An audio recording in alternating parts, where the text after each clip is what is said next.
So hey guys, welcome back to my to videos. तो इस video में दोस्तों डिस्कस करने वाले हैं यहाँ पर कुछ इंपॉर्टेंट कंपनीज को और उनसे रिलेटेड कुछ इंपॉर्टेंट अपडेट्स हैं जिसकी बात करेंगे इस वीडियो में। तो चलिए दोस्तों वीडियो की शुरुआत करते हैं। सबसे पहली कंपनी की बात करते हैं। पहली कंपनी का नाम है दोस्तों RVNL यानी कि रेल विकास निगम लिमिटेड।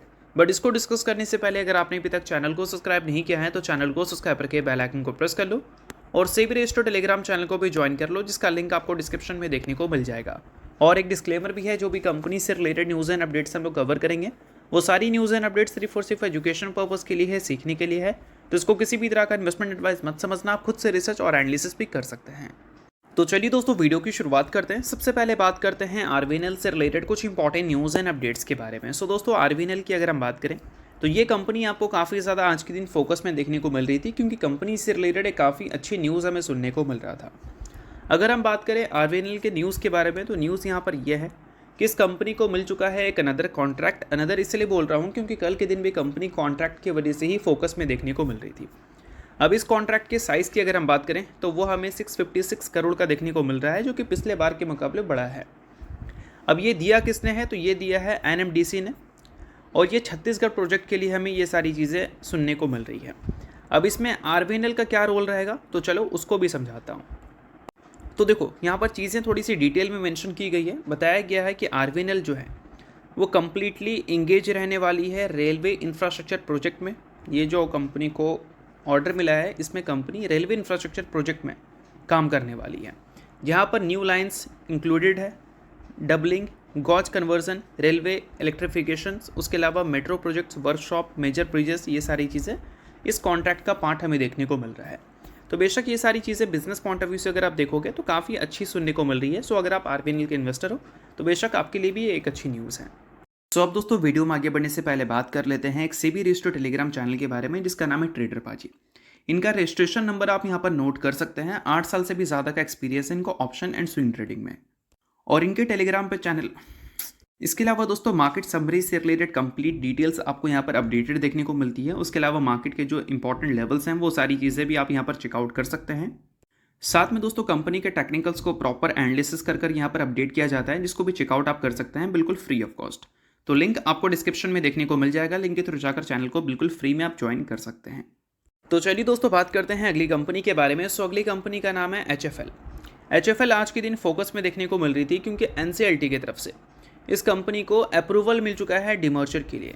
अब डिमर्जर होता क्या है, देखो कोई भी कंपनी जो होती है उसकी मल्टीपल सब्सिडरी होती है। तो अगर कंपनी को लगता है कि किसी एक सब्सिडरी को अलग कर एक सेपरेट एंटिटी बना देना चाहिए, सेपरेट मैनेजमेंट उस कंपनी को चलाएगा, तो उसके लिए कंपनी डिमर्जर का अनाउंसमेंट करती है, यानी कि खुद से उसको अलग कर देती है।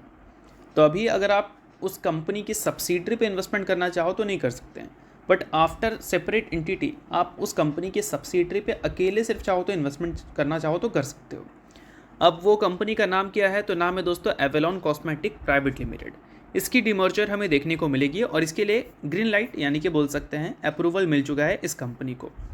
तो बेशक ये सारी चीज़ें काफ़ी अच्छी हैं अगर आप देखोगे इस कंपनी के शेयर होल्डर के लिए, क्योंकि अब जिसको सिर्फ इस कंपनी में इंटरेस्टेड होगा वो सिर्फ इस कंपनी में जा सकता है, और जिसको पूरे कंपनी में ही इंटरेस्टेड है HFL में ही, तो वो पूरे का पूरा HFL में ही इन्वेस्टमेंट चाहे तो कर सकता है।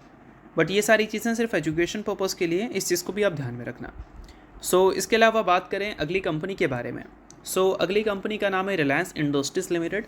बीच में रिलायंस इंडस्ट्रीज़ का भी डिमर्जर हमें देखने को मिला था जियो फाइनेंशियल सर्विसेज का। आगे चलकर हमें जियो का भी डिमर्जर देखने को मिलेगा और रिलायंस रिटेल का भी डिमर्जर देखने को मिलेगा। स्वैप रेशो अभी तक डिसाइड हुआ नहीं है, स्वैप रेशो कैसा होगा, यानी कि कितने रिलायंस के शेयर आपके पास रहेंगे, कि कितना आपको जियो या फिर रिटेल का शेयर मिलेगा। अब जियो का तो एक्सपेक्टेड है कि हमें इसी साल के फर्स्ट हाफ में देखने को मिलेंगे, बट देखने को मिलेंगे कब, इसके बारे में डेट अभी तक फाइनलाइज हुई नहीं है।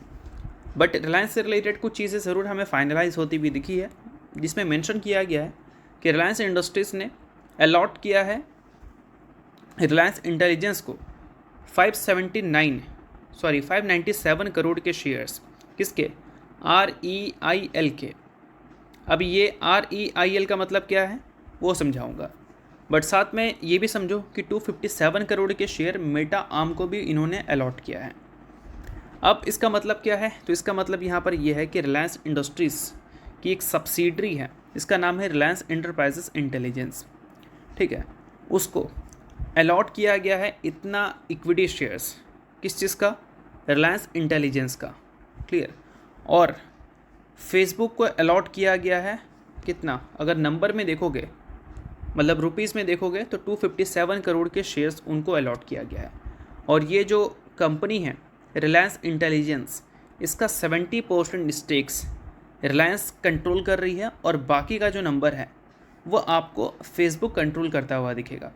तो बोल सकते हैं ये एक रिलायंस इंडस्ट्रीज़ के इंटेलिजेंस फील्ड में उतरने की एक बड़ी खबर है।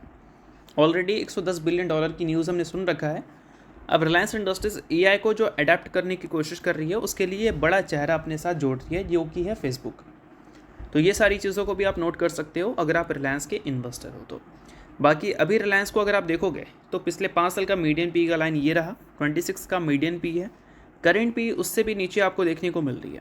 अब बहुत सारी अनसर्टिनिटीज़ रही है, इस वजह से 28 के प्राइस टू अर्निंग मल्टीपल से कंपनी गिरकर 25 के प्राइस टू अर्निंग मल्टीपल्स पे आती हुई दिखी है। बट कंपनी के जो नंबर्स हैं उसमें जो इबिट्टा है वो डिसाइड करेंगे कि ये जो वैल्यूशन है वो कंपनी का सस्टेन करेगा या फिर ये वैल्यूशन रिकवर करेगा या फिर ये वैल्यूशन और भी ज़्यादा नीचे जाएगा। रशियन ऑयल जो इंपोर्ट करना इन्होंने बंद कर दिया, उससे इनके इबिट्टा में 3000 करोड़ का नुकसान हमें देखने को मिलेगा। और इबिट्टा में अगर नुकसान आएगा तो ऑब्वियस सी बात है ईपीएस में भी आएगा, और ईपीएस अगर नीचे जाएगा तो हो सकता है कि वैल्यूशन भी आपको नीचे आता हुआ देखने को मिल जाए। तो आने वाले जो नंबर्स हैं उसके बेसिस पे ही हमें क्लैरिटी मिलती हुई दिखेगी कि रिलायंस इंडस्ट्रीज रिसेंट टाइम में जो वीक परफॉर्मेंस की है वो weak performance as it is continue दिखेगी या फिर उसमें कुछ रिकवरी हमें देखने को मिलेगी। ठीक है, तो अब इसके अलावा अगली कंपनी की बात करते हैं जिसका नाम है डिक्सन टेक्नोलॉजीज़ इंडिया लिमिटेड। अब डिक्सन टेक्नोलॉजीज़ को देखोगे तो हर दूसरे ट्रेडिंग सेशन में ये कंपनी आपको गिरती हुई दिखती है, और गिरावट छोटा मोटा नहीं ज़ोरदार देखने को मिलता है।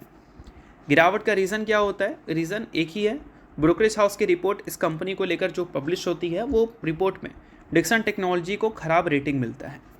मॉर्गन स्टैनली ने रिसेंटली अपने अंडरवेट रेटिंग को मेंटेन किया था, और साथ में उन्होंने पीजीएल क्लास्ट काइनेस और डिक्सन से रिलेटेड जो कमेंट्री है वो वीक किया था।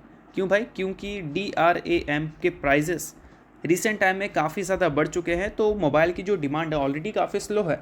अब मोबाइल मैन्युफैक्चरिंग कॉस्ट अगर बढ़ जाए तो उस केस में डिमांड और भी ज़्यादा ख़राब हो सकता है। तो डिक्सन जैसी कंपनीज मोबाइल मैन्युफैक्चरिंग कर कर ही पैसा कमाती है, और मोबाइल की डिमांड अगर कम हो जाए तो ऑब्वियस सी बात है इनको कॉन्ट्रैक्ट कम मिलेंगे, जिस केस में इनके अर्निंग्स नियर टर्म में काफ़ी ख़राब हो सकते हैं। इसी वजह से मॉर्गन स्टैनली लगातार अपने कमेंट्री इस कंपनी को लेकर वीक करती हुई दिखी है, और भी ब्रोकरेज हाउस है उनकी भी कमेंट्री वीक ही दिखी है।